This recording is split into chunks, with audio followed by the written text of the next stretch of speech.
বৃহস্পতিবার সকাল ৮টার দিকে দেবিদ্বার উপজেলার গোপালনগর উচ্চ বিদ্যালয় কেন্দ্রে ভোট দিয়েছেন কুমিল্লা ৪ দেবিদ্বার সংসদীয় আসনের জামায়াত জোটের প্রার্থী ও জাতীয় নাগরিক পার্টি এনসিপির দক্ষিণাঞ্চলের মুখ্য সংগঠক হাসনাত আব্দুল্লাহ। ভোট প্রদান শেষে হাসনাত সাংবাদিকদের বলেন, তাকে পরাজিত করতে নানাভাবে ষড়যন্ত্র চলছে। যারা জুলাই হত্যাকাণ্ডে জড়িত ছিল তারা মাঠে সক্রিয় হয়ে উঠেছে, ভোটারদের ভয়ভীতি দেখাচ্ছে।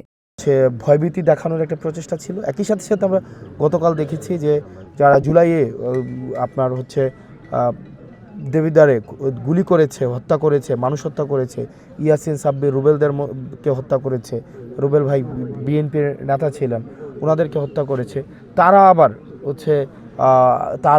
তারপর ঋণ খেলাপি যিনি আছেন তারা একসাথে ভোট যেন সুষ্ঠু না হয়, ভোট যেন মানে উৎসবমুখর পরিবেশটা যেন বজায় না থাকে, সেটার তারা চেষ্টা করছে। গতকাল সেটা আমরা বলেছি।